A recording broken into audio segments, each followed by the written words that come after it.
నమస్తే రమగారు. నమస్తే చే రమగారు, దెయ్యాల కథలు చాలా మంది నన్ను తిడతారేమో, ఏంటి జయ నువ్వు దెయ్యాల కథలు చెప్పిస్తూ దెయ్యాలు భూతాలని. కానీ సరదాగా ఉంటాయి కదా. సరదాగా ఉంటాయి, ఇంట్రెస్టింగ్ గా అనిపిస్తాయి కదా.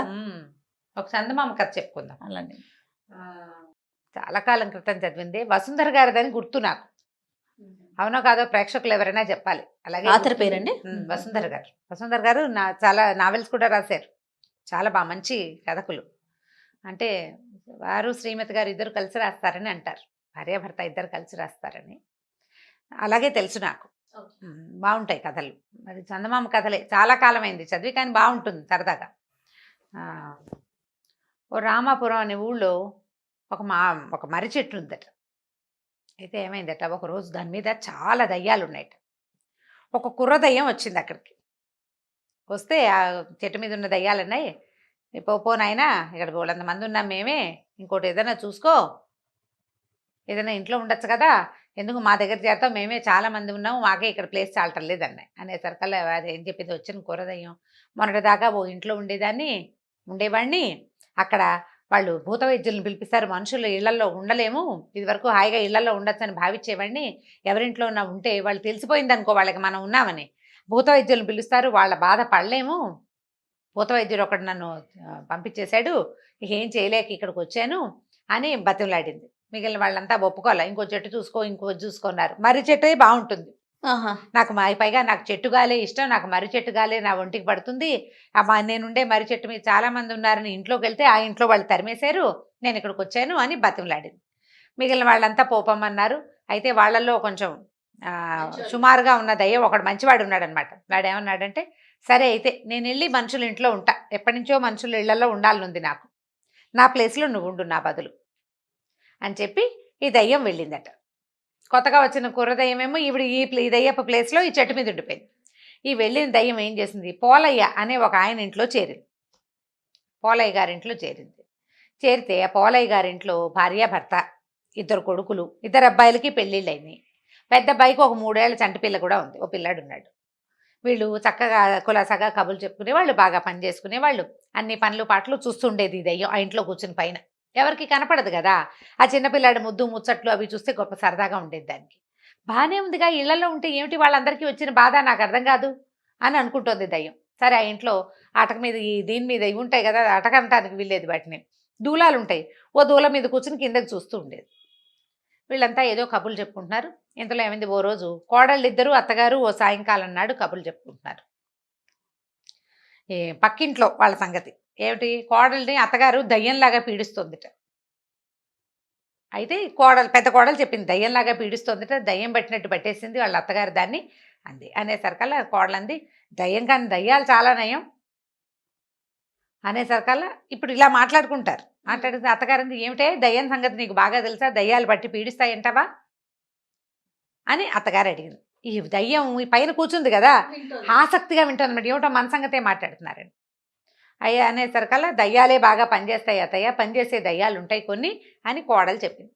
చెప్పేసరికల్లా ఈ పెద్ద కోడలు పక్కపక్క నవ్వేసి, భలే చెప్తావు కబుర్లు, అంతగా దయ్యాలే పనిచేసేటట్టయితే నీ వంతు 2 గుండికలు నీళ్లు తోడాలి కదా, రేపు పొద్దున్నే తోడు పెడుతుందేమో చూడు, ఏ దయ్యమైనా మన ఇంట్లో దయ్యాలు ఇళ్లలో కనపడకుండా ఉంటాయి, 2 గుండికలు నీళ్లు తోడాలి నీ వంతు, పెద్ద కోడల వంతు సాయంత్రం, చిన్న కోడల వంతు తెల్లారి, ఎవరైనా తోడతారేమో చూడు, ఏ దయ్యమైనా తోడు పెడుతుందేమో అని నవ్వుకున్నారు. రాత్రికి పడుకున్నారు. ఈ దయ్యం అనుకుంది, ఓహో 2 గుండికలు నీళ్లు తోడు పెడితే నేను ఉన్నానని వీళ్ళు తెలుసుకుంటారు. అందుకని ఏం చేసింది, తెల్లారేసరికల్లా కిందకి దిగిపోయి ఆ నూతులో చేదేసి 2 గుండికలు నీళ్లు నింపక్కడ పెట్టి, వీళ్ళు తెల్లారి వాకిలు చిమ్మడానికి ఒకళ్ళు, ముగ్గు వేయడానికి ఒకళ్ళు, ముగ్గు చిప్ప పుచ్చుకుని బయలుదేరారు. తీరా చూస్తే గుండికలు నిండా నీళ్లున్నాయి. ఇదేమిటో ఎవరు తోడారు అని ఒకళ్ళనొకళ్ళు చూసుకున్నారు. దయ్యం తోడిందేమో అని అన్నది పెద్ద కోడలు. అందుకని అదెందుకు నిజమవుతుంది, దయ్యాలు ఉంటాయా ఎక్కడైనా, ఊరికే కబుర్లు చెప్పుకుంటాం, కాదంటే కాదనుకున్నారు. మామయ్య గారు తోడారేమో, మన మాటలు విని మన భయపెట్టడానికి మామయ్య గారు తోడారని మామయ్యని అడిగారు. మామయ్య నేను తోడలేదన్నాడు పోలయ్య. అక్కడి నుంచి పెద్ద కొడుకు చిన్న కొడుకు ఇద్దరు వచ్చారు. కొడుకులు ఉన్నారు కదా ఇంట్లో, వాళ్ళు కూడా మేము తోడలేదంటే మేము తోడలేదు. బాగానే ఉంది. సరే, అయితే ఈయన ఏమన్నాడు పోలయ్య, అబ్బాయిలే ఇద్దరు ఎవరో ఒకళ్ళు భార్యకో లేకపోతే మరదలకో హెల్ప్ చేయడానికి వీళ్ళిద్దరిలో ఎవరో ఒకళ్ళు చేశారని భావించి ఏమన్నాడు, ఒరే ఈ గుండిగల నీళ్లు మనం తోడుకోలేవుట్రా, అంతగా దయ్యం ఉంటే మన పైన బోల్డ్ పనులు ఉన్నాయి మన ఇంట్లో. ఇంట్లో చాలా పనులు ఉన్నాయి.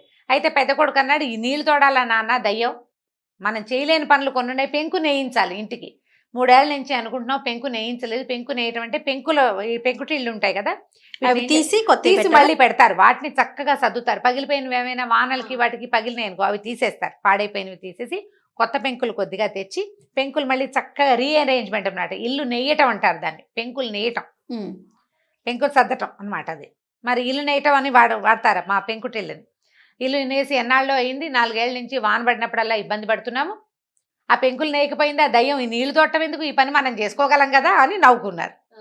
సరే దయ్యం అనుకుంది, ఓహో ఈ పని చెయ్యాలి కాబోలు వీళ్ళకి అనుకుని ఏం చేసింది, ఆ పెంకులు నేసేసింది. తెల్లారేసరికల్లా చూస్తోంది రెడీగా, వీళ్ళు నా పనిని గుర్తించారో లేదో, దయ్యాలు మంచివాళ్లే, మంచివే, అవి పనులు చేసి పెడతాయి, కోడళ్ళు అత్తగారులను పీడించినట్టుగా లేదా అత్తగారులు కోడళ్ళని పీడించినట్టుగా పీడించవు అని చెప్పాలని దాని ఉద్దేశం.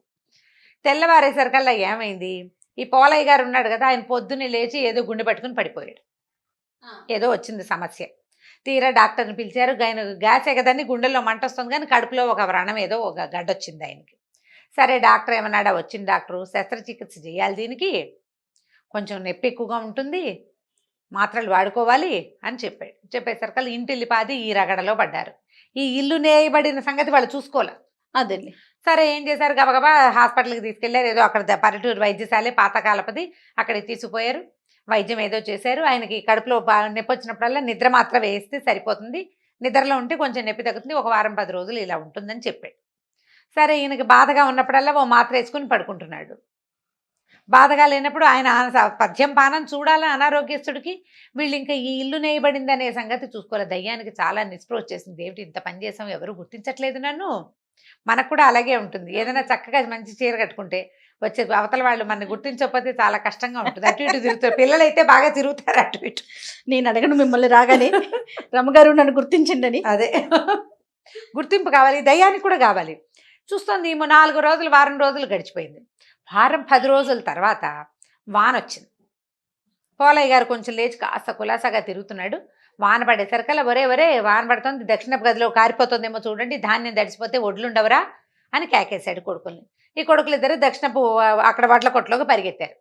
నీ వాన ఏం పట్టల్లా, వాన పట్టలేదు నాన్నో, ఏమిటి ఇంత పెద్ద జల్లు పడుతుంటే వాన పట్టలేదు, 3 నీరుడు భలే కురిసింది కానీ చూసుకున్నారు. పైకి చూస్తే ఎక్కడా గ్యాప్ లేదు.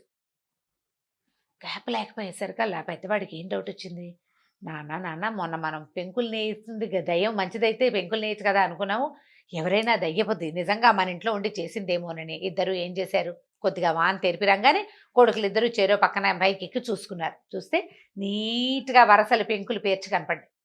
ఇంకేముంది, అంతే దయ్యం ఉందని కోడళ్ళు ఇద్దరు హడిలిపోయారు. అత్తగారు భయపడింది, కేకలు పెట్టింది, ఇంట్లో దయ్యం చేరింది, అదే నేసేసింది ఇల్లు, మనం పెంకన్నా కదపలేదు, ఎవరినైనా మనిషిని పిలవాలి, మనుషులు మనం చేసే పని కాదు, దానికి ప్రొఫెషనల్స్ ఉంటారు, నువ్వు నేను ఎక్కి చేసేయలేము ఆ పని, ఇంట్లో ఉన్న వాళ్ళు చేయరు, ప్రొఫెషనల్ ఉండి ఇంట్లో వాళ్ళు సాయం చేసేవాళ్ళు అప్పట్లో. కాబట్టి ఇప్పుడు దయ్యం పట్టింది, ఇంకేముంది అని చెప్పేసి వాళ్ళు భూత వైద్యుడు పిలుద్దాం అనుకున్నారు. ఈ దయ్యానికి హడలు పుట్టింది, నాయనో వీళ్ళు ఏదో చేస్తున్నారని పరిగెత్తుకుంటూ పోయింది మర్రి చెట్టు దగ్గరికి. ఆ మర్రి చెట్టు దగ్గర ఉన్న వాళ్ళంతా హాహాకారాలు చేశారు, ఎందుకు వచ్చావు, ఇక్కడ గ్యాప్ లేకపోతుంటే పోమన్నారు. అయితే ఏ దయ్యానికైతే తను రీప్లేస్మెంట్గా ఇంట్లోకి వెళ్ళిందో ఆ దయ్యం దగ్గరికి వెళ్ళి అడిగింది, మంత్రవేత్తలు వస్తే భూత వైద్యుడు వస్తే ఏం చేస్తాడరా అని. వాళ్ళు ఏం చేస్తారంటే మంత్రాలు వేసి చింతకాయ బరికి పెట్టి కొడతారు, ఆ దెబ్బలు వీపుకు తగులుతాయి, మనకి ఒళ్ళంతా మంట పుడుతుంది, అదే సమస్య, నువ్వు వచ్చేసావుగా నీకేం అవదలేదు, ఈ దయ్యానికి ఇంటికి వదిలిపెట్టి రావాలని లేదు, వాళ్ళు కావాలి దానికి, అందుకని ఏం చేసింది, సరే మీరు ఇక్కడే ఉండండి అని తను మళ్ళీ ఇంటికి వచ్చేసింది. వచ్చి ఏం చేసింది, పోలయ్య గారు రోజు నిద్ర మాత్ర వేసుకుంటాడు కదా, 2 నిద్ర మాత్రలు మింగేసి పడుకుంది ఒక మూల. పడుకునేసరికల్లా ఆ భూత వైద్యుడు వచ్చాడు, హాంపి పట్టని బోళ్ళంత మంత్రం చదివాడు.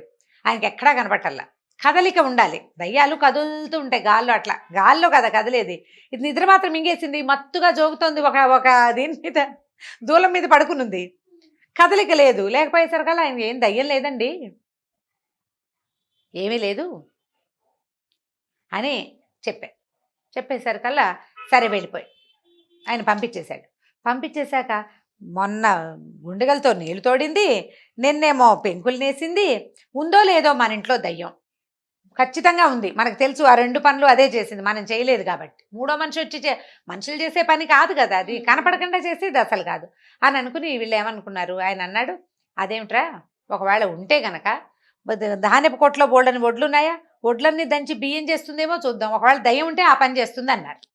అనేసరికల్లా ఈ దయ్యం ఏమనుకుంది, ఓహో! వీళ్ళకి ఇది కావాలనుకుని ధాన్యం అంతా దంచేసింది తెల్లారేసరికల్లా.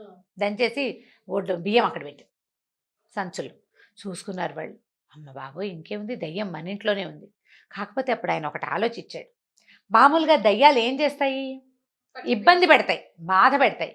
ఇది చూస్తే గుండిగల్లో నీళ్ళు తోడు పెడుతుంది, మనకు డబ్బు ఖర్చు లేకుండా నేసేస్తుంది. ఇప్పుడు ఒడ్లు దంచడం అంటే చిన్న పనే, గూళ్ళు పడిపోతాయి. చచ్చేలాగా పనిచేస్తే కానీ ఒడ్లు దంపుడు అవ్వదు. అప్పట్లో మరలు అవి లేవు కదా, దంచుకొని చెరుక్కుని బియ్యం చేసుకునేవాళ్ళు. నువ్వు దంచక్కర్లేదు, చెరగక్కర్లేదు, పనంతా మిగిలిపోయింది. తర్వాత ఎవరికైనా డబ్బిచ్చి చేయించుకోక్కర్లేదు. చేసి పెడుతుంటే ఇది దయ్యం ఎందుకైంది? దేవత. మామూలుగా ఏం చెప్తారు, ఇబ్బంది పెట్టేది దయ్యం, చక్కగా ఉండేది హాయిగా మనని సుఖంగా సంతోషంగా ఉంచేది దేవత. మన ఇంట్లో ఉన్నది దయ్యం కాదు, దేవతే. ఇది దేవతే కాబట్టి ఆ ఉన్న దేవతకి దానికి ప్రీతి కలిగేలాగా ఏదైనా చేద్దాం, మనం చేయలేని పనులు దానికి చెప్పుకుందాం అని చెప్పి రోజు మా ఇంట్లో ఉన్న దేవత నీకో నమస్కారాన్ని ఓ దండం పెట్టడం మొదలుపెట్టారు. ఈ దయ్యానికి సంతోషం వచ్చేసింది. చూసావా వీళ్ళు నన్ను దేవతగా భావిస్తున్నారని మళ్ళీ పోయింది మర్రి చెట్టు దగ్గరికి. వెళ్ళి ఏం చెప్పిందంటే, కీడు చేస్తే దయ్యాలంటే భయపడతారు, మంత్రవేత్తల్ని పిలుస్తారు. మంచి చేస్తే హాయిగా ఇళ్లల్లో ఉండొచ్చు. ఈ వెధవ మర్రి చెట్లు పుచ్చుకుని వెళ్ళాటం ఎందుకు? దిక్కుమాలి మర్రి చెట్లు ఇంట్లో సుఖంగా ఉంటుంది, ఎవ్వరూ మనని కదపరు. ఏదైనా చేత చేయగలిగినంత మంచి చేసామనుకో వాళ్ళు మనని హాయిగా ఉంచుకుంటారు, రోజు దండ పెడతారు పొద్దున్నే అని చెప్పింది. చెప్పేసరికల్లా దయ్యాలు కొన్ని నిజమా అన్నాయి. అక్షరాల నిజం. నేను పోలయ్య గారింట్లో పూజ చేయించుకుంటున్నా, రోజు పొద్దున్నే దండం పెడతారు నాకు, ఎక్కడున్నా నీకు దండమని. కాకితో పాటు నాకు కూడా ఓ పెడితే అన్నం పెడుతున్నారు, అది కాకే తింటుంది, కానీ నా పేరుతో పెడుతున్నారు కదా వాళ్ళు.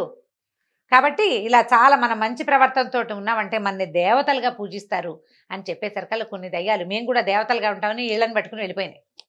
కొన్ని కొంటి దయ్యాలు ఉంటాయి, అల్లరివి, చచ్చిన మాట వినవు.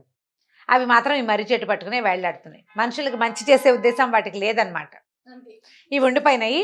ఈ పోలయ్య గారింట్లో ఉన్నదయ్యా మళ్ళీ ఎగురుకుంటూ పోయి తన వంతు దండాలు స్వీకరించడానికి వెళ్ళిపోయింది. వాళ్ళు ఏం చెప్పినా చేసేది అవసరమైన పని వాళ్ళు అన్నీ చెప్పరు, చేసుకోలేని పనులే చెప్తారు, ఆ పని చేసి పెట్టేస్తుంది. ఇది కథ కంచికి మనం ఇంటికి. చాలా బాగుంది రమ్మగారు, సూపర్, సరదాగా ఉంది కదా, చాలా సరదాగా. రమ్మగారు బాలమిత్ర, చందమామ ఈ కథలన్నీ చెప్పుకుంటూ ఉండేవాళ్ళం మనం. చాలా రోజులు అయిపోతుందండి, డిస్కషన్స్ ఎక్కువైపోయినాయి మనకి, ప్లస్ సిరీస్లు వెళ్తున్నాము. మరి వాటి నుంచి ఏదైనా ఒక కథ చెప్తారా? పిల్లలకి చెప్పడానికి బాగుంటుంది. మామూలుగా పిల్లలు ఏ పనులు చేయరు చాలామంది. ఏ పని చెప్పినా నేనేం చేయాలా, వాడికి చెప్పచ్చు, కానీ తమ్ముడినో చెల్లెలనో చూపిస్తారు. రేపు చేస్తా మాపు చేస్తా అంటారు. అది చిన్నప్పుడు అలవాటైతే పెద్దవాళ్ళు అయ్యాక కూడా వాళ్ళు ఏ పని చేయకుండా ఉంటారు.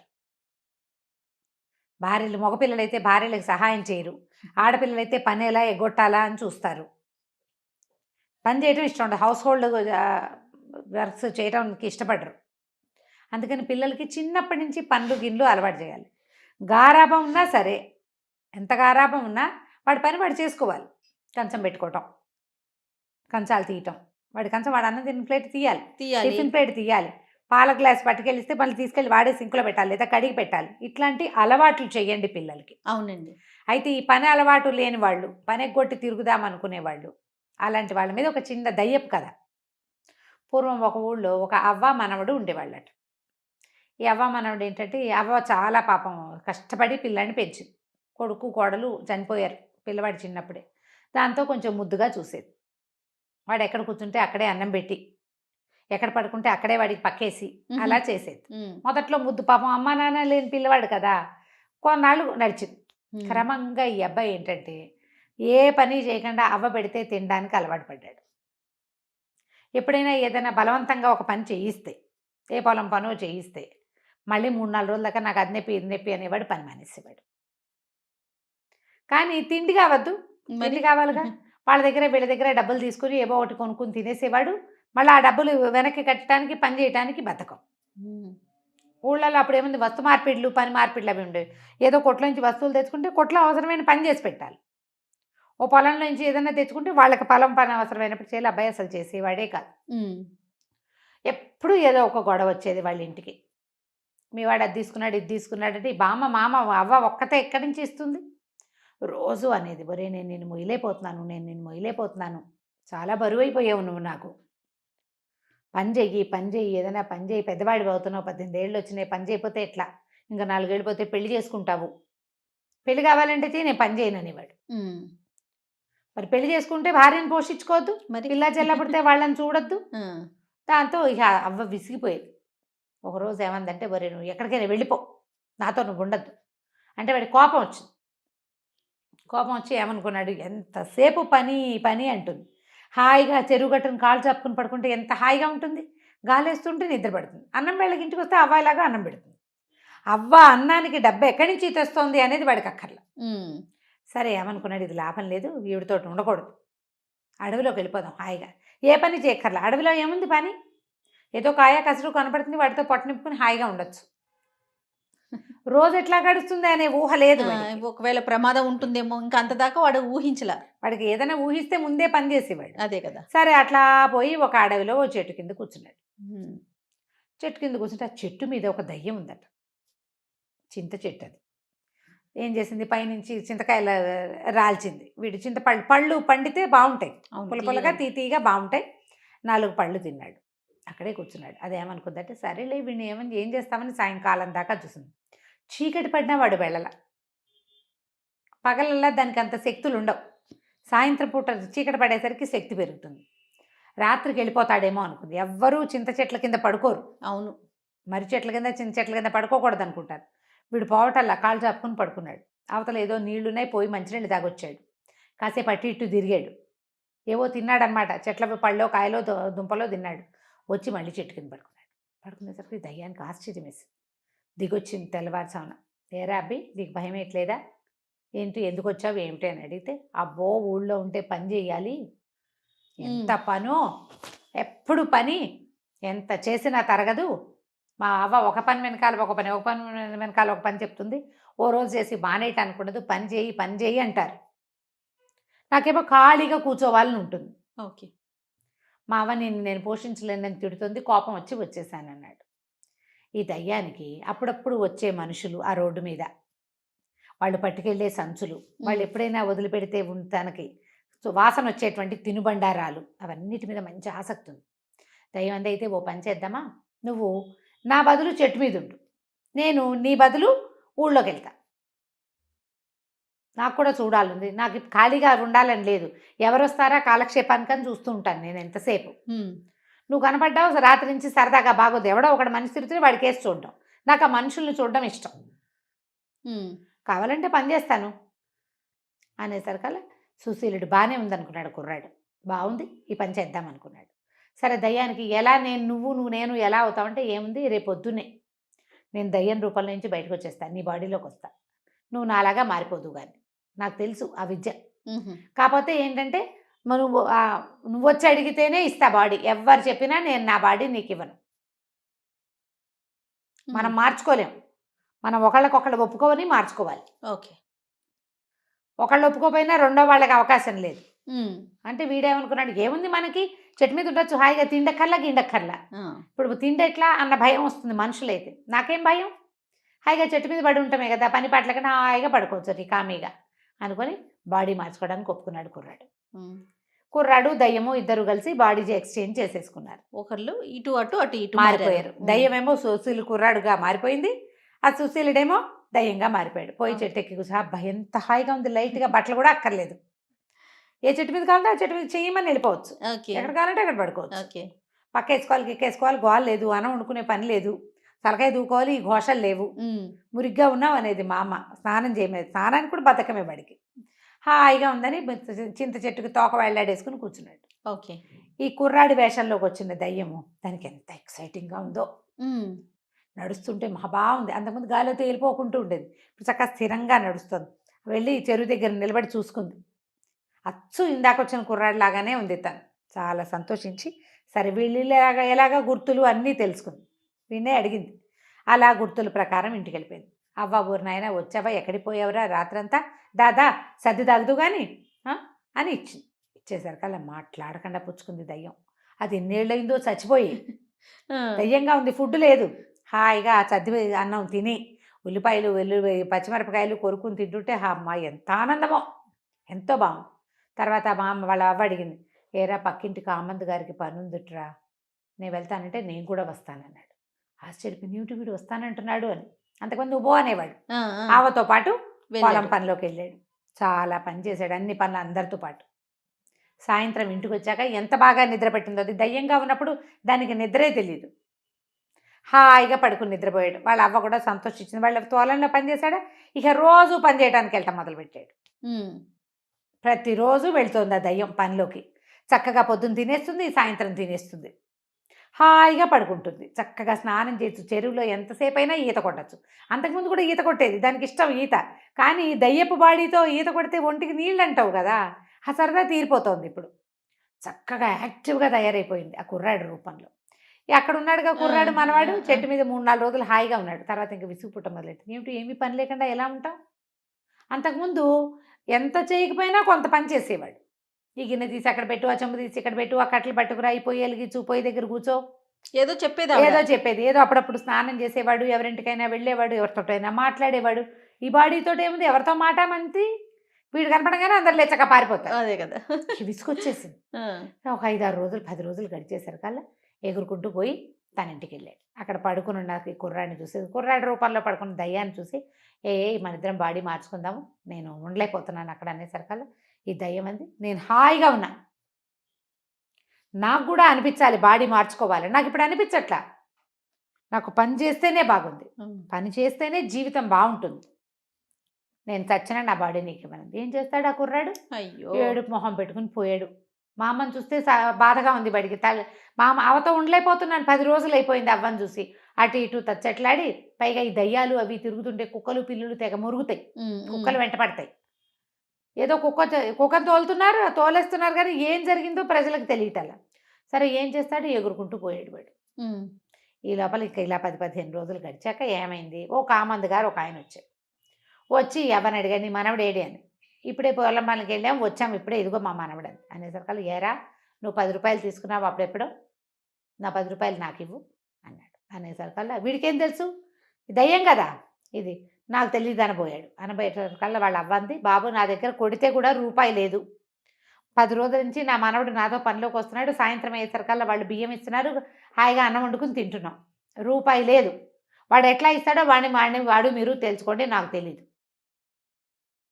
ఏ రోజుకు ఆ రోజు మేము తెచ్చుకుని వండుకునే పరిస్థితి నాది. వాడు ఆ 10 రూపాయలు ఏదైనా చిత్తుకాయ తలాట్లు పిచ్చాట్లు ఆడేశాడా, తినేశాడా, నాకు ఏం చేశాడో తెలీదు. అక్కడి నుంచి వాళ్ళు బయటికి లాక్కొచ్చారు. వీడికి ఏం తెలుసు, ఈ దయ్యంలో రూపంలో కుర్రాడికి పని చేయటం తెలుసు. నేను పని చేస్తానన్నాడు. పని చేస్తానంటే పని చేసి ఎప్పటికి 10 రూపాయలు తీరుస్తావు, పని చేస్తే రోజుకు వచ్చేది పావలా అర్ధ. అక్కడి నుంచి వాళ్ళు అన్నారు, ఏంటి వేషాలు వేస్తున్నావా, ఇదివరకు లేదు ఇప్పుడు పని చేస్తానంటావు అని చెప్పేసి 2 పీకారు. కొట్టేసరికి ఒకళ్ళు 2 దెబ్బలు కొట్టేసరికి మిగిలిన వాళ్ళకి ఒక ఉద్రేకం వస్తుంది. చెట్టు కట్టేయండి రా, చెట్టు కొట్టేసి కొట్టండి రా వెండి అన్నారు. చెట్టు కట్టేసేసారు. కట్టేసి ఫటా కొట్టేశారు. దయ్యానికి అనిపించింది, అమ్మ వీళ్ళు కొడుతున్నారేమిటి, ఇలాంటిది ఒక ఘటన జరుగుతుందని తెలియదు దానికి. బాగా దెబ్బలు తిన్నాక నువ్వు రేపటి నుంచి పనిలోకి రావాలని చెప్పి వెళ్ళారు. పనికి రావాలి, దెబ్బలు తిన్నాడు.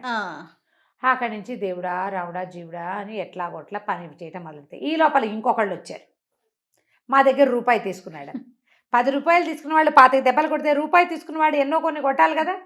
అక్కడి నుంచి భయం వేసేసింది వీడికి, ఓ నాయనో ఈ దెబ్బలు ఎవడు తింటాడు, పరిగెత్తుకుంటూ పోయాడు ఆ సుశీల్ దగ్గరికి. కుర్రాడు అక్కడ ఉన్నాడు కదా చెట్టు మీద, బాబు నీ బాడీతో నేను పడలేనురా, ఈ దెబ్బలు ఎవడు తింటాడు, ఎవడి దగ్గర నువ్వేమేమి బాకీలు చేసావో వాళ్ళంతా కొట్టడానికి వస్తున్నారు, ఇప్పుడు ఏమిటి పని చేయించుకుంటారు, కసి తీరడానికి కొడతారు, నా వల్ల కాదు, నీ శరీరం నువ్వు తీసుకో, నా బాడీ నాకు ఇచ్చేసి అనగానే అప్పటికి 20 రోజుల నుంచి విసిగిపోయి ఉన్నాడు ఆ సుశీలుడు. ఎప్పుడెప్పుడు వెళ్ళి అవ దగ్గర పడిపోదామా అని ఉంది. ఖాళీగా ఉండటం మంచిది కాదు అని తెలిసిపోయింది. అన్నీ కనపడతాయి పదార్థాలు, దయ్యాలు ఏం తింటాయి, ఆహారం అవసరం లేదు కదా, కంటికి నచ్చిన ఏ పదార్థము తినడానికి ఉండదు, పాడు చేయగలదు దయ్యం, తిండి ఉండదు. వెంటనే బాడీ స్విచ్ అయిపోయాయి. దయ్యం పోనీలే ఎప్పుడో ఒకసారి సరదాగా చూసాం కదా, ఎప్పుడైనా వచ్చి నన్ను పలకరించు, బాయ్ బాయ్ అని చెప్పేసింది, చిటకేసింది. ఈ సుశీలుడు పరిగెత్తుకుంటూ వెళ్ళి అవ్వని కావలించుకున్నాడు. అవ్వా అని ఆవిడ ఆశ్చర్యపోయింది, రోజు ఇక్కడ ఉండేవాడు ఎందుకు కావలించుకుంటున్నాడో తెలియదు. ఇవాళ నుంచి నేను శ్రద్ధగా పనిచేస్తా, బాకీలు తీర్చేస్తాను అని చెప్పి ఆ రోజు నుంచి ఏదో పనికి వెళ్ళటం కాకుండా శ్రద్ధగా కొన్ని పనులు నేర్చుకుని మెల్లిగా డబ్బులు సంపాదించుకుని తనకు చేసిన పాత బాకీలన్నీ తీర్చేసి తీర్చేసాడు. ఆ తర్వాత నిదానంగా జీవితంలో కుదురుకున్నాడు. పని చేసిన వాడిదే జీవితం. అంతే. పని అనేది ఇతరులకి సహాయమే కాదు, నీకు కూడా. ఖాళీగా ఉండటం, ఏమీ చేయకుండా ఎంతసేపు ఇట్లా ఇట్లా ఇట్లా నొక్కుంటూ కాలక్షేపాలు చేయటం, ఇది బ్యాడ్ ప్రాక్టీసు. మగపిల్లల్ని పని చేయించకూడదు, పెళ్ళాలు వచ్చి పని చేస్తారు లాంటి దిక్కుమాల ఉద్దేశాల్లో ఉండకండి. పనులు అలవాటు చేయండి పిల్లలకి, వాళ్ళ పని వాళ్ళు చేసుకోవటం కనీసం. రైట్. ఇతరులకు సహాయం చేయటం రెండో పాయింట్. ఇవి నేర్పించాలి. సోమరిపోతులు కాకుండా ఉంటారు. ఈ కథని ఇంకా సరదాగా ఇంకా వాళ్ళకి నచ్చేలాగా చెప్పుకోవచ్చు మీరు. రైట్. రమ్మగారు దెయ్యం కథ ఒకటి చెప్తారా? దయ్యాల కథ చెప్తాం. చెప్పండి. ఏంటి 4, 5, 10, 15 ఉన్నాయా? చెప్తాను చూడు. పూర్వం అప్పట్లో నౌకా వ్యాపారాలు అవి ఉండేవి కదా, మన వాళ్ళు ఎక్కడికో పోయి ఎక్కడో బిజినెస్ చేసుకుని వచ్చేవాళ్ళు. అట్లా నౌకలు వ్యాపారాలు చేసే కాలంలో రత్నశెట్టి అని ఒక శెట్టి గారు ఉండేవాడు. ఆయన ఆయన తిరగని ఎక్కని పడవలేదు, తిరగని దేశం లేదు, చూడని ద్వీపం లేదు, అసలు ఆయనకి ఆ వ్యాపారంలో తెలియందే లేదు. భలే గొప్పవాడు ఆయన. ప్రతి వాళ్ళు ఆయనతో కలిసి ప్రయాణం చేయాలని ఉబలాట పడేవాళ్ళు. ఆయనతో వెళ్తే ట్రిప్ చాలా బాగుంటుంది, ఎన్నో కొత్త విషయాలు తెలుసుకోవచ్చు, కొత్త కొత్త ఊళ్ళు చూడొచ్చు, అద్భుతమైన బిజినెస్లు చేయొచ్చు, బాగా సంపాదించవచ్చు, బోల్డ్ ఉండేవి. ఆయనకి షష్టి పూర్తయింది. ఓకే. అందరూ ఏమన్నారు, షష్టి పూర్తయింది, ఇంక మానేయాలి, నువ్వు పెద్దవాడివి అయిపోయావంటే ఆయన ఏమనుకున్నంటే, 1 లాస్ట్ జర్నీ, ఒకటే చివరిది, ఇది చేసి ఇంక ముందు చెయ్యను అని చెప్పి ప్రచారం చేశాడు. ఆయనతో బోల్డంతమంది తయారయ్యారు. వారా వీరా జనం, కళాశీలు వాళ్ళు వీళ్ళు ఉంటారు, ఈ పడవలు నడిపేవాళ్ళు. బయలుదేరి పడవ ఎక్కారు, వెళ్తున్నారు. సముద్ర మధ్యంలోకి వెళ్ళాక ఏదో పెద్ద తుఫాను, ఊహించలా వీళ్ళు, సడన్గా వచ్చేసింది. ఈ నావకి చుక్కాని విరిగిపోయింది, ఆ పడవకి, వాళ్ళు వెళ్తున్న షిప్కి. ఎన్నిసార్లు సముద్రపు అలలు వాళ్ళని ముంచేయటానికి ప్రయత్నం చేసినాయి. ఎట్టా గొట్ట రెక్కున్నారు, అన్నీ పోయినాయి, దిక్సూచి విరిగిపోయింది, చుక్కాని విరిగిపోయింది, ఇంకేమిటో పోయింది. ఆ తర్వాత ఈ పడవకి పైన కడతారు కదా, అవన్నీ పోయినాయి. షేప్ ఉంది, ఆ తెరచాపంతా పోయింది, షేప్ ఉంది, మనుషులు ఉన్నారు. మొత్తాన్ని గింగిరాలు తిరుగుతూ ఓ పక్కకేటో చేరటం మొదలుపెట్టింది. అది సరేలే, ఏదో ఒక లంకకి పడితే అది అక్కడ ఏదైనా దిగి రిపేర్ చేసుకోవచ్చు, మన దగ్గర ఉన్నది కాకుండా చెట్టో చేమో మనుషులో ఎవరన్నా కనపడతారని చూద్దామనుకున్నారు. ఒకవైపుకి వెళ్తోంది. అది వెళ్తుంటే వీళ్ళు, బాబుగారు అదేంటండి, అదేమై ఉంటుంది, చూడండి అని ఆయన లేపుకొచ్చారు. ఆయన చూస్తూ, నాకు తెలిసిన ద్వీపం కాదు ఇది, ఏ దయ్యపు లంకో అయి ఉంటుంది. దయ్యాల లంకలు కొన్ని ఉంటాయి సముద్రంలో, నేను ఎప్పుడు వెళ్ళలా, ఇది నాకు తెలియదు అనేసరికి మిగిలిన వాళ్ళంతా అన్నారు, దయ్యాల లంక అట్ట అంటారేంటండి, అలాంటివి ఉంటాయంటే, ఉంటాయిరా, మనం చూడకపోతే లేదంటే ఎట్లా, మనం చూడలా, కానీ లేదని అనకూడదు, ఉండే ఉంటుంది, చూద్దామన్నారు. దగ్గరికి వెళ్తుంటే అది ఎట్లా కనపడుతుంది, చాలా చక్కగా, బాగా పెద్ద కొండ, కిందంతా ఏవో తోటలు దొడ్లుగా, అదేదో అడవి వెర్రెత్తినట్టు లేదు, ప్లాండ్గా పెంచినట్టుగా కనపడుతోంది. బాగా మోకాల కంటే తక్కువగా ఉన్నటువంటి గడ్డి, ఏవో తిరుగుతున్నాయి, గొర్రెల్లాగా కనపడుతుంది. వీళ్ళన్నారు, దయ్యపు లంక అయితే ఇట్లా ప్లాండ్గా ఎలా ఉంటుంది, మనుషులు ఉన్నారు డెఫినెట్గా ఇక్కడ, అది చూద్దామన్నారు. ఈయనేం మాట్లాడలే. ఈయన ఏమన్నాడు, ఏదైనా సరే మనం అక్కడికి వెళ్ళాల్సిందే, ఎక్కడో ఒక చోటకి ఈ బండి ఈ నావని పట్టించాలి, ఏదో పక్కకి మనం వెళ్ళాల్సిందే, చూద్దాం, అక్కడ వాళ్ళ సహాయం లేకుండా మళ్ళీ మనం ఇల్లు చేరటం కల్లా, ఇక్కడ ఏదైనా దిక్సూచి ఏర్పరచుకోవాలి, ఈ చుక్కాని విరిగిపోయింది దీన్ని సరి చేసుకోవాలి, తెరచాప సరిదైపోయింది దాన్ని సరి చేసుకోవాలి, చేయాల్సిందేగా, పదండి వెళ్దామన్నాడు. అనేసరికల్లా సరే పడవ దానికి పట్టేసింది. దగ్గరికి వెళ్ళాక వీళ్ళకి తెలిసింది, భవనాలు ఉన్నాయి, తోటలు ఉన్నాయి, పెద్ద గడ్డి మైదానాలు, గొర్రెలు తిరుగుతున్నాయి, కాబట్టి డెఫినెట్గా మనుషులు ఉంటారు భావించారు. సరే ఏం చేశారు, ఈయన రత్నశెట్టి ఇంకా కొంతమంది కళాశీలు దిగారు. కొంతమంది అన్నారు, మీరు వెళ్ళి చూసి రండి, ఈ లోపల మేము చేయగలిగిన రిపేర్ ఇక్కడ ఏదో చేస్తాం అనేసరికి ఈ గుంపు బయలుదేరారు. ఒక ముసలాయన గడ్డి కోసుకుంటున్నాడు. వీళ్ళు పోయి, బాబు ఊళ్ళో ఏమైనా పని దొరుకుతుందా, మనుషులు దొరుకుతారా అంటే ఆయన ఏం వినిపించుకోవాలి, ఎంత అడిగినా సమాధానం చెప్పలా. వీళ్ళకి అర్థం కాలేదు. ఇంకా ముందుకెళ్ళారు. ఎవరో కుర్రాడేవో ఇట్లా సామాన్లు మోసుకొస్తున్నాడు. వీళ్ళు ఏం పలకరించినా వాడు మాట్లాడలా. వీళ్ళ భాష కాదా ఏమిటో వీళ్ళకి అర్థం కాలేదు.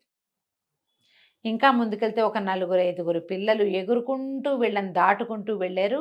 వీళ్ళు ఎవరైనా మన ఎదురుకుంటూ ఇప్పుడు మనుషులు వస్తున్నారనుకో, వాళ్ళని చూసి ఆగటమో, అడగటమో, మాట్లాడటమో, కనీసం తప్పుకోవటమో చేస్తాం. ఏమీ చేయలే. వీళ్ళ మీద నుంచి వెళ్ళిపోయారు వాళ్ళు అనిపించింది వీళ్ళకి. ఓకే. ముందుకెళ్తే గొర్రెలున్నాయి, గుడ్లున్నాయి, పెద్ద పెద్ద ఇళ్ళు, బోల్డన్ని పంటలు, తోటలు, పెద్ద కోటగోడలు. కానీ ఒక్కడు వీళ్ళకేసి చూడ్డు, మాట్లాడ్డు. వీళ్ళకి అర్థం కావటల్లా ఏమిటి ఏమిటి ఏమిటి అని. ముందుకెళ్ళేసరికి ఆయనకు అనిపించింది, ఒరే ఇది దయ్యాలంకే, వీళ్ళెవ్వరూ మనుషులు కాదు, వాళ్ళకి మనం కనపట్టలేదు. సరే చూద్దామని ఆ కోట దాకా వెళ్ళారు. వెళ్తే బయట సైనికులు ఉన్నారు, కాపలాలు. క్రమంగా వీళ్ళకి ఏమర్థమైంది, వాళ్ళల్లో ఎవ్వరూ తమని చూడటం లేదు. దారిలో చెట్లు కాయలు కనపడుతున్నాయి, కోసుకుని తిన్నారు, ఎవ్వరు ఏమంటలే. సరే లోపలికి వెళ్ళారు. ముందుకెళ్తే పెద్ద కోట, సైనికులు కాపలా ఉన్నారు. కోట దాటి గేట్ దాటి లోపలికి వెళ్ళారు. లోపలికి వెళ్తే ఏమిటో డ్యాన్సులు జరుగుతున్నాయి, సంగీతాలు జరుగుతున్నాయి. ఓ రాజుగారు పెద్ద సభా సమూహంగా కనపడుతుంది. ఆ సభలోకి వెళ్ళారు. ఎవరి దాన్ని వాళ్ళు పాడేసుకుంటున్నారు, డ్యాన్సులు చేస్తున్నారు. రాజుగారు వాళ్ళు వీళ్ళు ఓహో ఓహో అంటున్నారు. ఈయన అన్నాడు, పొరే ఒక తమాషా చేస్తాను చూడండి అని చెప్పి అలా వెళ్ళి రాజుగారి మొహంలో మొహం పెట్టి చూడడం మొదలుపెట్టాడు. రాజుగారు ఈయన అతను చూడలేదు కానీ కెవ్వుమని కేక పెట్టి పడిపోయాడు, స్పృహ తప్పిపోయాడు. వీళ్ళు హడిలిపోయారు ఏమైపోతుందో అని. ఈ లోపల అందరూ వైద్యుడేడి వైద్యుడేడి అంటే ఒక భూత వైద్యుడు లాంటి వాడు ఒకడు పరిగెత్తుకొచ్చాడు. దగ్గరికి వెళ్ళాడు రాజుగారి దగ్గరికి. రాజు నాడి చూశాడు, ఏమీ లేదు, గాలి చేష్ట అని చెప్తున్నాడు. అసలు గాలి ఎవరు? వాళ్ళే, అంతే. వాళ్ళందరూ ఆత్మలే, అవన్నీ దయ్యాలే కానీ మనుషులు కాదు వాళ్ళు. అప్పుడు ఏమన్నారు, ఎవరో మనిషి వచ్చాడు లోపలికి. ఆ మనిషి స్పర్శకి రాజుగారికి ఈ పని వచ్చింది. ఇలా వచ్చేసింది, స్పృహ తప్పిపోయాడు. ఏదో స్మెల్లింగ్ సాల్ట్ లాంటిది వాసన చూపించారు, లేవదీశారు. ఇప్పుడు ఆ మనిషికి ఏం చెయ్యాలి? అందరూ అటు ఇటు చూస్తున్నారు, ఎవరికి వీళ్ళు కనపట్ల, వీళ్ళు మాత్రం అన్నీ చూస్తున్నారు. అప్పుడు ఏమన్నాడు భూత వైద్యుడు, అలా కాదు, ఆహార పదార్థాలు వండండి బాగా అంటే అన్నీ వండారు. వండి అక్కడ పెట్టారు, పట్టుకొచ్చారు. అప్పుడు దండాలు పెట్టించాడు అందరితోటి. ఓ మనుషులారా, మీరెవరో, ఓ మనిషి నువ్వు ఇక్కడే ఉండుంటావు, మమ్మల్ని వదిలిపెట్టేసి ఇక్కడున్న ఆహార పదార్థాల్లో నీకేం కావాలంటే అది తిని మమ్మల్ని వదిలిపెట్టి వెళ్ళిపో. మా రాజుగారికి చాలా సెన్సిటివ్, ఆయన సుకుమారుడు, అలా మనుషుల పొలకమని సహించలేడు. మేమందరం వాటికి బాగా అలవాటై మాకేం భయం లేదు, కానీ మా రాజుగారి వల్ల కాదు. కాబట్టి కావలసిన ఆహారం తినేసి మమ్మల్ని వదిలిపెట్టి వెళ్ళిపో. ఇవన్నీ దయ్యాలే కానీ పంటలు కాయలు అన్నీ నిజమే. వాళ్ళన్నీ పనులు చేసుకుంటారు. శుభ్రంగా వండి పెడితే వీళ్ళు 11 మందో 12 మందో వెళ్ళారు, కళాశీలు వీళ్ళంతా. శుభ్రంగా ఆకులు వేసుకుని జామన ఉన్నదంతా శుభ్రంగా తినేశారు. తిన్నారు. అక్కడి నుంచి ఈ సౌగా మొత్తం కోటంతా తిరిగి తమకి చుక్కానికి కావలసిన వస్తువులన్నీ సేకరించుకున్నారు. ఈ ఆహారం ఇంత మూట కట్టుకున్నారు. అక్కడ ఉన్నారుగా కొంతమంది, అన్ని మూటలు మోసుకెళ్ళారు. వీళ్ళు వెళ్ళిపోతూ ఉంటే ఆ భూత వైద్యుడు అన్నాడు, రాజుగారు తేలిక పడుతున్నాడు అంటే వాళ్ళు వెళ్ళిపోతున్నాడు వచ్చిన మనిషి, పర్వాలేదు పర్వాలేదు మీరందరూ ధైర్యంగా పని చేసుకోండి అంటే, అంతకుముందు ఆ దయ్యాలన్నీ నుంచునున్నాయి ఏం పని చేయకుండా రాజుగారిని చూసుకుంటూ. ఎవరి దారిని వాళ్ళు పనులలోకి వెళ్ళిపోవటం మొదలెట్టారు. కొంతమంది గొడ్లు తోలుతున్నారు, కొంతమంది గొర్రెలు తోలుతున్నారు, కొంతమంది గుర్రాల సంగతి చూస్తున్నారు. ఊడ్చేవాళ్ళు తుడిచేవాళ్ళు ఎవడి పని వాడు చేసేసుకుంటున్నాడు. వీళ్ళు వాళ్ళ మధ్యలో నుంచి తమకు కావాల్సిన సామాన్లన్నీ మోసుకుని తిండి కూడా మోసుకుంటూ నడుచుకుంటూ వెళ్ళిపోయారు. వెళ్ళి పడవ దగ్గరికి వెళ్ళాక ఆ సామాన్లతో రిపేర్లు అయినాయి కానీ తిండి మూటలు ఊడదీస్తే అందులో ఏం లేవు, ఇంతంత పిండాలు ఉన్నాయి. అవి ఆహారం తిన్నదే. అక్కడ వీళ్ళు ఏం తిన్నారో తినేశారు. పట్టుకొచ్చిన దాంట్లో ఏది వీళ్ళకి తినడానికి రాలేదు. చెట్లకు కోసారు కాయలు, అవి మాత్రం ఉన్నాయి. సరే వీళ్ళు ఏం చేశారు, కిందకి దిగి మళ్ళీ కట్టెలు అవి ఇవి కట్టుకొట్టుకుని అవి తెచ్చుకున్నారు లోపలికి. చుక్కానికి కావాల్సిన రిపేర్ అంతా చేసుకున్నారు. లోపల సామాన్లలో ఎప్పటివో పురాతన సామాగ్రి, ఆ దయ్యాలు వాడవు పెట్టవు, వాటిని దిక్సూచులు అవి ఉన్నాయి. ఇక్కడికి పడవల్లోనే వచ్చేవాళ్ళు వాళ్ళు, బహుశా అంతా చచ్చిపోయారు ఏనాటిదో అది. సరే ఆ దిక్సూచి కూడా ఒకటి పట్టుకొచ్చుకున్నారు. వచ్చాక చూసుకుని తమ ఊరు ఏ వైపు ఉందో ఆ వైపుకి ప్రయాణం మొదలుపెట్టి నిదానంగా వెళ్ళిపోయారు. ఊరు చేరాక మేము దయ్యపు లంక చూసాం, అందులో ఇలా ఉంది అలా ఉంది అని రోజుల తరబడి చెప్పుకున్నారు వాళ్ళు. కానీ మళ్ళీ ఇంకా ఏ ప్రయాణంలోనూ వాళ్ళు ఆ లంకని చూడలేదు. రత్నశెట్టి గారు ఆ తర్వాత ఇంకా వెళ్ళాల. ఇదే మంచి లాస్ట్ ట్రిప్ ఏదైతే చేసామో అది ఒక అద్భుతమైన ట్రిప్పు. వాళ్ళు చూస్తుండగానే వాళ్ళు వండుకున్న ఆహారం వాళ్ళకి తెలియకుండా తినేసాం మనం. అది ఎంత బాగుంది ఎక్స్పీరియన్స్, అద్భుతమైన ఎక్స్పీరియన్స్. మనం భయపడలా, అవి భయపడ్డాయి మన చూసి. అంతే. రాజుగారు స్పృహ తప్పిపోయాడు కదా. ఈ కబుర్లే చెప్పుకుంటూ ఉండేవాళ్ళు ఎంతకాలమో. ఇప్పటిదాకా నేను చేసిన అన్ని ట్రిప్పులు ఒక ఎత్తు, ఆఖరి దయ్యపు లంకకి వెళ్ళిన ట్రిప్పు వేరేది అని అందరికీ చెప్పుకుంటూ ఉండేవాడు. కథ కంచికి మనం ఇంటికి. బాగుందండి. రమ్మగారు, విక్రమ బేతాళ కథలు ఆ మధ్య ఎప్పుడో చెప్పుకున్నట్టు గుర్తు. ఎందుకంటే ఈ మధ్య మనం సిరీస్ లోకి వెళ్ళిపోయాం, కాశీ మజిలీలు ఇవన్నీ చెప్పుకుంటూ ఉన్నాం కదా. సో విక్రమ బేతాళాలు ఏమన్నా ఉంటే ఒక కథ చెప్పుకుందామండి. ఒరిజినల్ కథ చెప్దాం. రైట్. అంటే కథలు మొదలైనప్పుడు తర్వాత కల్పిత కథలు మనం చాలా చెప్తాం. చందమామలో పడినవి, చందమామలో కొన్ని ఒరిజినల్స్ వచ్చినాయి. మనం కథా సరిత్సాగరంలోనే అంటే మన బృహత్ కథలోనే ఈ కథలు ఉన్నాయి విక్రమార్కుడివి. అందులో విక్రమార్కుడు పేరుండదు, త్రివిక్రమ దేవుడు అనేవాడి కథలు అనమాట. అవన్నీ బేతాళుడితోటే మాటలు, బేతాళుడు ఎగిరిపోవటము అవన్నీ కూడా ఉంటాయి, సేమ్ కథలే. తర్వాత దాన్ని మనం విక్రమార్కుడు బేతాళుడుగా మార్చుకున్నాం. సో ఒరిజినల్ కథల్లో నుంచి ఓ కథ చెప్తాం. ఏం చెప్దాము? పూర్వం అదే ఇప్పుడు విక్రమార్కుడు సంగతి చెప్పాలిగా. ముందు పట్టుబదలని విక్రమార్కుడు మళ్ళీ వెనుదిరిగి శ్మశానం లోపలికి నడిచాడు. ఆ చెట్టు దాకా వెళ్ళాడు. చెట్టు పైకెక్కి ఆ పైనున్న ఆ మృతదేహాన్ని, కళేబరాన్ని బేతాళుడు ఆవహించి ఉన్న దాన్ని భుజాన్ని వేసుకున్నాడు. దిగాడు, కత్తి చేత్తో పుచ్చుకుని నడుచుకుంటూ వెళ్తున్నాడు. దీన్ని ఆవహించుకుని ఉన్న బేతాళుడు పక్కపక్క నవ్వాడు. ఎంత ఓపికవి నీకు, ఎన్ని విధాలైనా సరే నువ్వు మళ్ళీ మళ్ళీ వస్తూనే ఉన్నావు. సరే నీకు మార్గాయాసం తెలియకుండా ఒక కథ చెప్తానన్నాడు. సరే ఏం చెప్పాడు కథ? పూర్వం తామ్రలిప్తి అనే ఒక నగరంలో ఒక వ్యాపారస్తుడు ఒక ఆయన ఉండేవాడు. అయితే ఆయనకి హిరణ్యవతి అని భార్య. ఆ హిరణ్యవతి ద్వారా ఆయనకి ధనవతి అని ఒక అమ్మాయి పుట్టింది. ఈ పిల్ల చాలా అందమైన అమ్మాయిట, భలే బాగుండేది. అయితే ఒక మంచి రాజా మహారాజాలు ఎవరికైనా వివాహం చేయాలని, ఎక్కడెక్కడో ఇవ్వాలని అట్లా ఊహించుకునేవాళ్ళు. పిల్ల అందమైన పిల్ల ఉండేసరికల్లా వీళ్ళకి పెళ్లి సంబంధం, మంచి మొగుడు వస్తాడో రాడో అలాంటి బెంగలు కూడా ఉంటాయి. అవును.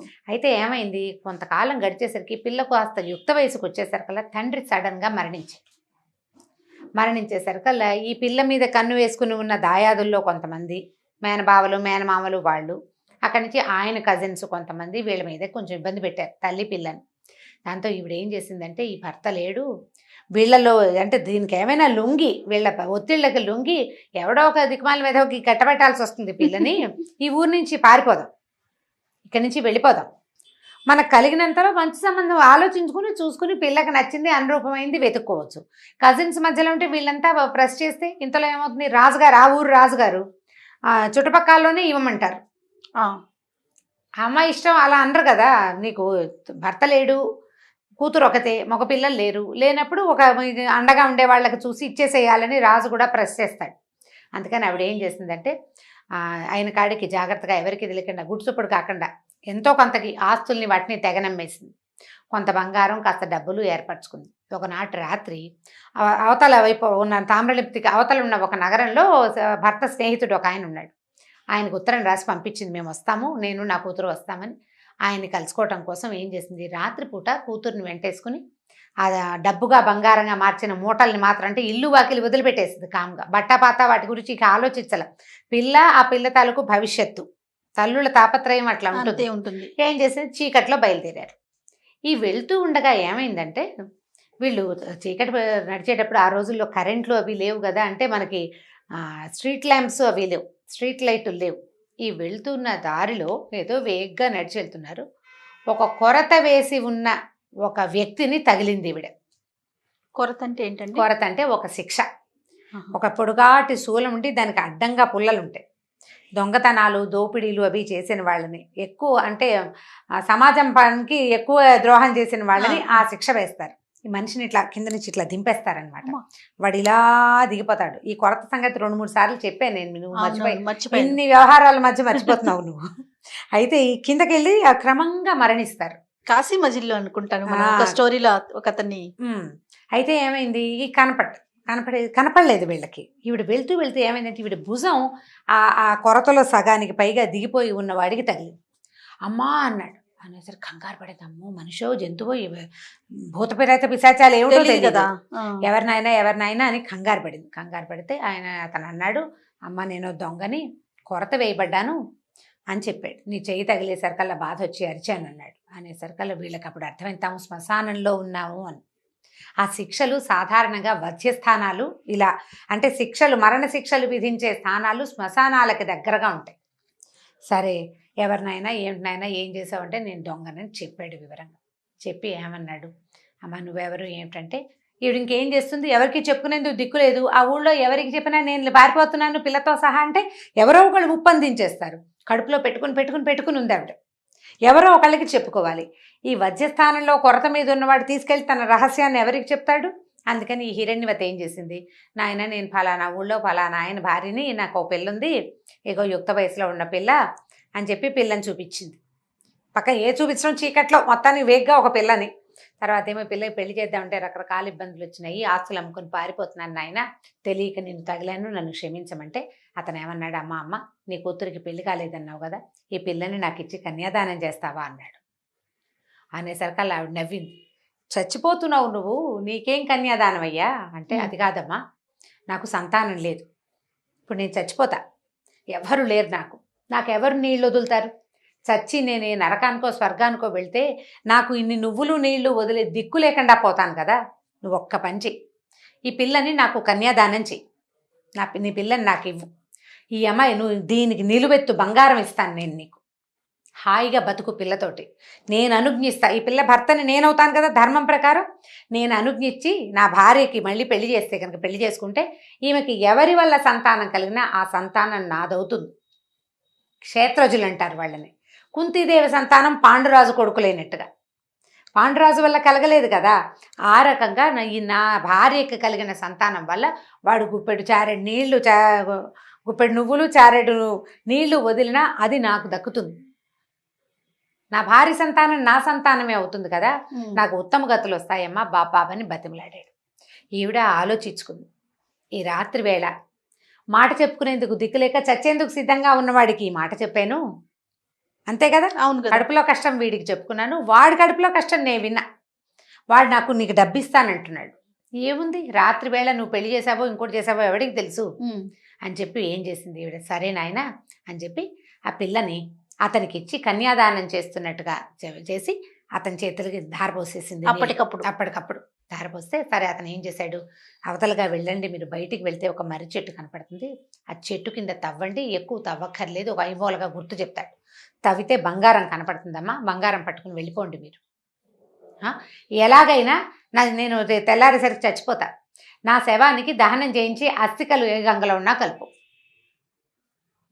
నాకు గతులు మంచి వస్తాయి, ఈ అమ్మాయికి సంతానం కలిగితే వాళ్ళ వల్ల వాడు ఒక చారెడు నీళ్ళు వదిలితే నాకు ఉత్తమ గతులు వచ్చేస్తాయని చెప్పాడు. సరే ఏమైంది, ఇప్పుడు ఏం చేసి కాసిన నీళ్ళు తెచ్చి ఇతను కన్యాదానం చేసిందా, కాసిన మంచినీళ్ళు పోసింది, చావడానికి సిద్ధంగా ఉన్నవాడితో కూతురుతోటి నీళ్లు పోయించింది, తులసి తీర్థంలాగా భార్యతోటి అనమాట, తన భార్య కదా ధర్మం ప్రకారం అదే జరిగింది, కన్యాదానం అయిపోయింది కదా. అక్కడి నుంచి వీళ్ళిద్దరు ఏం చేశారు, ఆ మర్రి చెట్టు దగ్గరికి వెళ్ళి తవ్వుకున్నారు, తవ్వితే బంగారం దొరికింది. ఆ అమ్మ కూతురు చచ్చి చెడి ఎలాగోలా మోసుకుని ఆ వసుదత్తుడని ఈవిడ భర్త తాలూకు స్నేహితుడు ఉన్నాడుగా అతన్ని కలుసుకున్నారు. ఇట్లా ఎవరో దారైపోయేవాడి బంగారం వీళ్ళు తెచ్చుకున్నారని అతను అనుకోలే, వీళ్ళదే బంగారం అనుకున్నాడు, చెప్పలేదు వాళ్ళు ఆ రహస్యం అతనికి.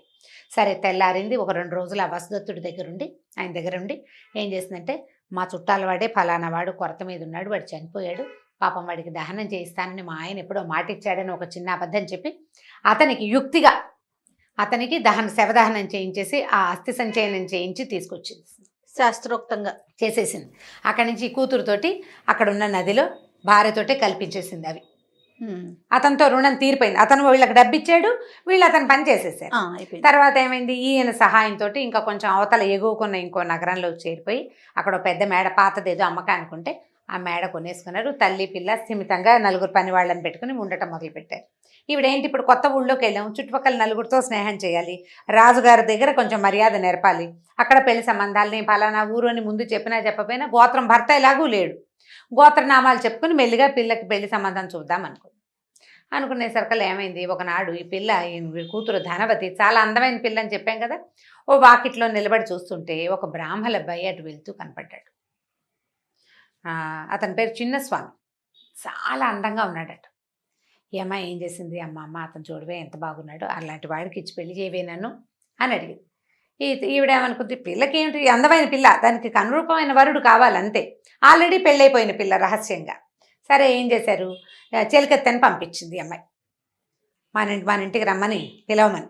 చెలికత్తె వెళ్ళి అడిగింది, ఏమండి మళ్ళా హిరణ్యవతి గారు అమ్మాయి ఇక్కడ మేడం చూసారా, ఆ మేడ వాళ్ళదే పచ్చ మేడ, వాళ్ళ అమ్మాయి ఎంతో అందంగా ఉంటుంది, మిమ్మల్ని ప్రేమించింది, మీరు నచ్చారు ఆవిడకి, మా ఇంటికి రండి అని పిలిచింది. పిలిచేసరికల్లా ఈయన అన్నాడు, నేను ఊరికే ఎందుకు వస్తాను, నాకు డబ్బులు కావాలి, ఇస్తుందేమో కనుక్కోమన్నాడు. ఈ చిన్నస్వామి అనేవాడు ఉన్నాడు కదా, వీడికి ఆ ఊళ్ళో ఒక మంచి పేరున్న నృత్యాంగన అంటే ఇష్టం, హంసావళి దాని పేరు. ఆ హంసావళికి ఒకరోజు ఆవిడతో స్పెండ్ చేయడానికి 700 వరహాలు ఆవిడ తాలూకు ఖరీదు. ఒకసారి 2 సార్లు వెళ్తే 700 పట్టుకురా లేకపోతే వెళ్ళిపోమన్నారు వాళ్ళు. వీళ్ళ నాన్న దగ్గర డబ్బులు లేవు, వాడికేం పెద్ద సంపాదన లేదు, పిల్లాడు అందంగా ఉన్నాడు అంతే, ఒట్టందంతో ఏం చేస్తావు, కొరుకు తింటారు, డబ్బులు కావద్దు. అక్కడి నుంచి ఈ 700 కావాలి వీడికి. వీడేమనుకున్నాడు, పచ్చమేడ అంటే చాలా పెద్ద మేడ, వాళ్ళ దగ్గర డబ్బులు ఉంటాయి, ఇది ఎవరితో మనని పిలుస్తోంది కదా, పోనీ వెళ్ళి చూసి ఆ 700 ఇస్తుందేమో కనుక్కుందాం, వర్కౌట్ చేయడానికి ప్లాన్ చేశాడు. అక్కడి నుంచి ఆ చెలికెత్తిపోయి, అమ్మ ఆయనకి డబ్బులు కావాలటమ్మా, ఆయన ఏదో డబ్బు అవసరంలో ఉన్నాడంటే, ఎంత కావాలంటే అంత ఇస్తాను రమ్మనేసరికల్లా అతను ఈ అమ్మాయి దగ్గరకు వచ్చేసాడు. శాస్త్రంగా వివాహము పాడు ఏమీ లేదు, కానీ అతను వీళ్ళతోటి ఉన్నాడు కొద్ది రోజులు. ఉన్న తర్వాత ఈ 700 చేర్చిక్కించుకుని మళ్ళీ తిరిగి చూడకుండా వెళ్ళిపోయాడు. సరే ఇప్పుడు మగవాళ్ళు అయితే వెళ్ళిపోతారు, ఆడవాళ్ళకి అవకాశం తప్పించుకునేందుకు లేదు కదా. ఈ అమ్మాయి కాస్త గర్భవతి అయింది. గర్భవతి అయ్యేసరికి వీళ్ళకి ఏం చేయాలో తెలియలేదు. సరే గర్భానికి ఏమిటి పెరిగిపోతుంది ఆటోమేటిక్గా. అమ్మాయి రోజు శివాలయానికి వెళ్ళి ఏడ్చేది, వాడెవడికో రాత్రిపూట నన్ను కన్యాదానం చేయటం ఏమిటి, వీడెవడినో ప్రేమిస్తే వీడు నా కొంప ముంచి వెళ్ళిపోవటం ఏమిటి, ఈ గర్భము నేనేం చేయను అని శివుడికి రోజు ప్రార్థించేది. పురిటినాటి రాత్రి ఆ పిల్లాడు పుట్టంగానే ఆ రోజు రాత్రి పరమశివుడు కల్లో కనపడ్డాడట. కనపడి ఏం చెప్పాడు ఈ అమ్మాయికి, అమ్మ పిల్లాడిని పుట్టినవాడిని, నువ్వు నా భక్తురాలివి, నేను నీకు ఒక ఉపాయం చెప్తాను, మంచంతో సహా తీసుకెళ్ళి రాజుగారి వాకిట్లో వదిలిపెట్టురా, పిల్లవాడి తల కింద 1000 బంగారు నాణ్యాలు ఉన్న సంచి పెట్టు అని చెప్పాడు. ఈ అమ్మాయి ఏం చేసింది, తెల్లవారకండానే రాత్రి చీకటి పడుతుండగా డెలివరీ అయింది. తెల్లవారకండానే పిల్లాడిని ఎత్తుకుని వాడికి చిన్న మంచంతో ఆ 1000 బంగారు నాణ్యాలు సంచులు పోసి, డబ్బు ఉంది పిల్ల దగ్గర, ఆ డబ్బు ఎక్కడిది, దొంగ ఇచ్చింది. ఆ డబ్బుతో ఈ పిల్లాడిని ఎత్తుకెళ్ళి రాజుగారి వాకిట్లో వదిలిపెట్టి వచ్చేసారు. తల్లి పిల్ల ఇద్దరు కలిసి నిశ్శబ్దంగా ఇంటికి వచ్చేసారు. వీళ్ళ దారిన వీళ్ళు ఉండటం మొదలుపెట్టారు. అక్కడ చేరాడు కదా వాకిట్లో, రాజుగారి వాకిట్లోకి చేరాడు. ఈ రాజుగారి వాకిట్లో చేరేసరికి రాజుకి తెల్లవారుజామున కల వచ్చింది. ఆయనకి సంతానం లేదు. ఆ రాజుగారి పేరు సూర్యప్రభువు. ఆయనకి పిల్లలు లేరు. తెల్లవారుజామున, ఓ రాజాలే, నీకోసం ఒక పిల్లవాడు సిద్ధంగా ఉన్నాడు, బంగారంతో దొరుకుతాడు బిడ్డ, వాడిని పెంచుకోను, వాడిని ఈ రాజ్యానికి రాజుని చెయ్యని ఒక మాట వినపడింది. ఏదో కల్లో వేగ్గా వినిపించింది. అవునో కాదో చూద్దామని ఈయన లేచి బయటకు వచ్చేసరికల్లా కోటగా గుమ్మం వాకిట్లో మంచము, పసిబిడ్డ మంచము, దాని వాడి ఎత్తికిందే 1000 నాణ్యాలు కనిపించింది. 1000 నాణ్యాలు అంటే అది చిన్న సొమ్ము కాదు. ఆ పిల్లల్ని అలాంటి 10 మంది పిల్లల్ని ఈజీగా పెంచేసేయచ్చు. అక్కడి నుంచి ఇంత సంపదతోటి దొరికేసరికల్లా పిల్లాడికి చంద్రప్రభువు అని పేరు పెట్టి రాజుగారు పెంచుకున్నాడు. వీళ్ళకి తెలిసింది మన రాజుగారు పెంచుకుంటున్నాడు, ఇంకా ఏం పర్వాలేదు అని. వీళ్ళ దారిని వీళ్ళు ఇప్పుడు ఎలాగో తమ పిల్లాడే, ఏదో ఒకటి జరగాల్సింది జరుగుతుంది అనుకున్నారు. తల్లి పిల్ల వాళ్ళ దారిన వాళ్ళు ఉన్నారు, పెద్దవాళ్ళు అయిపోయారు, వాళ్ళ కథ అయిపోయింది. రాజుగారి దగ్గర చేరాడు కదా, పిల్లాడు చక్కగా పెద్దవాడయ్యాడు, పిల్లాడు చక్కగా అందంగా, తల్లి అందమైంది, తండ్రి ఇంకా అందమైన వాడు, పిల్లాడు కూడా అందంగా చక్కగా చందమామల్లే ఉండేవాడు. రాజుగారు అన్ని రకాల విద్యలు నేర్పించారు, పెంచుకున్నారు కదా. ఈ పెంపకం హడావిడి, పిల్లాడు కాస్త పెద్దవాడయ్యాడు. కొంచెం బాగా పెద్ద అయ్యేసరికి ఆయన ఏం చేశాడు, తన రాజ్యాన్ని ఉత్తరాధికారి అయిన ఈ పిల్లాడికి అప్పచెప్పి ఆయన కాశీలో నివసించడానికి వెళ్ళిపోయాడు రాజు. కొంతకాలం అయ్యాక రాజుగారు ఆ ఊళ్ళో మరణించాడు. మరణిస్తే ఖబర్ వచ్చింది, రాజుగారు మరణించారంటే. అయ్యో, దహనక్రియలు చేయడానికి మేము ఇంత దూరంగా ఉన్నాము, సరే దహనక్రియలు అయిపోతాయి, ఎవరో చేసేస్తారు దగ్గరున్న వాళ్ళు, కానీ పిండ ప్రదానం చేయాలి కొడుకు. అందుకని నేను నాన్నకి మొదలటం కోసం నేను వెళ్తానంటే ప్రజలు వీళ్ళు మంత్రులు అంతా వద్దు నువ్వు ఎందుకు అంత దూరం వెళ్ళటమని అన్నారు, కానీ అతను ఒప్పుకోలేదు. నేను దొరికిన బిడ్డని పెంచి రాజ్యాన్ని ఇస్తే ఆయనకి నీళ్ళైనా వదలద్దా నేను కనీసం? ఆయన ఎంత వానప్రస్థానికి వెళ్ళిపోతే మాత్రం నేను చేయాల్సిందేనని ఇతను కొంతమంది సైన్యం కాస్త సహాయకులతోటి బ్రాహ్మణులతోటి కలిసి రాజుగారు అక్కడికి వెళ్ళాడు. వెళ్ళేసరికల్లా సరే గయలో శ్రాద్ధం చేయాలనుకున్నారు. ఆయన కాశీలో మరణించాడు కదా, గయా శ్రాద్ధం విశేషం కదా. ఈ మిగిలిన ఉదరక్రియలు విధానాలన్నీ అయిన తర్వాత రాజుగారు ఆ పిండాన్ని జలంలో వదిలిపెడతారనమాట. పిండం చేయటం అంటే ఏమిటి? ఆ పిండం అంటే ఇదేదో బ్యాడ్ వర్డ్గా ఉంటుంది, ఏమి లేదు. పప్పు ఉండ ఒకంత ముద్ద. ఈ ముద్దని నీటిలో వదలబోయాడు. వదలపోతే 3 చేతులు వచ్చినాయిట పైకి, ఇలాగా 3 చేతులు వచ్చినాయి. 3 చేతులు చూసరికల్ నిర్ఘాంతపోయాడు. ఏ చేతిలో ఈ పిండాన్ని పెట్టాలో తెలియదు రాజుకి. ఆ బ్రాహ్మణులంతా చుట్టుపక్కల చేరిన వాళ్ళంతా చూశారు. 3 చేతులు చూస్తే మొదటి చేతికి ఇనప మేకు గుచ్చుంది. అంటే వీడు దొంగ. ఆ దొంగతనం చేసిన వాళ్ళకి వేసే శిక్ష ఏంటి? ఈ చేతుల్లో మేకులు కొడతారు. అది నల్లటి చెయ్యి తాడుగట్టుంది, అంటే మొదటివాడు దొంగ. రెండో వాడి చేతికి పవిత్రం ఉంది, అంటే దర్భతో చేసినటువంటి ఉంగరం. రెండోది బ్రాహ్మడి చెయ్యి. మూడోది కంకణాలు ఉంగరము రాజముద్రికతో ఉన్న చెయ్యి రాజుగారి చెయ్యి. 3 చేతులు వచ్చింది. వీళ్ళ ముగ్గురులో నా తండ్రి ఎవరు అనేది రాజుగారు డిసైడ్ చేసుకోలేక నిర్ఘాంతపోయాడు. ఇప్పుడు బేతాళుడు అడిగాడు ఎవరికి ఇవ్వాలి? విక్రమార్కుణ్ణి. ఇప్పుడు ఈ ముగ్గురులో ఈ రాజుకి తండ్రి ఎవరు, అతను ఎవరికి ఈ పిండాన్ని పెట్టాలి అనేసరికి రాజు చాలా బాగా తెలివిగా చెప్పాడు. అసలు అందులో గుంజాటనే లేదు. మొట్టమొదట కన్యని వివాహం చేసుకున్నాడు కదా, కన్యాదానం తీసుకున్నవాడే ఈ పిల్లాడికి తండ్రి. అదేలాగా అన్నాడు బేతాళుడు. ఎలాగా అంటే కన్యని పెళ్లి చేసుకున్నాడు. భార్యకి నువ్వు ఇంకొకటి ద్వారా సంతానాన్ని పొందు, ఆ సంతానం నాదవుతుందని అనుజ్ఞ ఇచ్చిన వాడు నిజమైన తండ్రి. ఇప్పుడు చిన్నస్వామి ఉన్నాడు, అతని వల్లే ఈ కుర్రాడు కలిగాడు. కానీ అతను ఏం చేశాడు? డబ్బుల కోసం వచ్చాడు ఇక్కడికి, అంతే. అంటే తనని తను అమ్ముకున్నాడు కాబట్టి వాడికి హక్కు లేదు. కన్న తండ్రి అయినప్పటికీ, ఫిజికల్గా వాడే తండ్రి అయినప్పటికీ అతనికి అవకాశం లేదు. ఇప్పుడు రాజుగారు ఇతని రాజ్యానికి రాజుని చేశాడు, కానీ ఈ పిల్లాన్ని దేంతో పెంచాడు? 1000 బంగారు నాణ్యాలతోటి పెంచాడు. ఆ డబ్బు ఎవరిది? మొదట అతనిది. ఇప్పుడు పిల్లవాడి తల్లి, పిల్లవాడి పెంపకానికి సరిపడా డబ్బు, వీడు కలగడానికి ఆజ్ఞ, ఈ 3 ఇచ్చినటువంటి దొంగే రాజుగారి పిండానికి అర్హుడు. మిగిలిన వాళ్ళిద్దరికీ అర్హత లేదు. వాళ్ళిద్దరూ అతని తండ్రులు కాదు. ఇతనే తండ్రి. కన్నవాడు పెంచినవాడు కాకుండా ఆజ్ఞ ఇచ్చిన వాడే తండ్రి అవుతాడని చెప్పాడు రాజు. బేతాళుడు మెచ్చుకున్నాడు. అబ్బా శభాష్, చాలా బాగా చెప్పావు, కానీ నువ్వు మౌనభంగం చేసావు, మాట్లాడావు కదా, కాబట్టి నేను వెళ్ళిపోతున్నా అని చెప్పేసి ఒక్క ఉదుటున ఈ దేహంతో సహా బేతాళుడు ఎగిరి మళ్ళీ మరిచెట్టెక్కేశాడు. కథ మళ్ళీ మొదలైంది. విక్రమార్కుడు మళ్ళీ వెనుదిరిగి 4 అడుగులు శ్మశానం లోపలికి వేశాడు. కథ కంచికి మనం ఇంటికి. చాలా బాగుంది. ఇవి ఒరిజినల్ సిరీస్ ఒరిజినల్. ఎన్ని ఉంటాయండి ఒరిజినల్? అవి 24 ఏమో అని అనుకుంటున్నా. ఓకే, నేను చెప్తాను. చివరి కథ చెప్పి ఏం చేద్దాం, ఒక 5-6 ఒరిజినల్స్ నుంచి ఒక 5-6 కథలు చెప్దాము కనీసం. అంటే కొన్ని ఇంతకుముందు మనం చెప్పుకున్నామండి. ఒక 5-6 ఈజీగా చెప్పుకోవచ్చు మనం. అది చెప్పాక చివరి కథ చెప్పి ఇంకా విక్రమార్కుడు చెప్పను అని చెప్తా. రైట్. థ్యాంక్ యూ రమ్మ గారు. ఇంకో స్టోరీతో కలుద్దాం. బాయ్.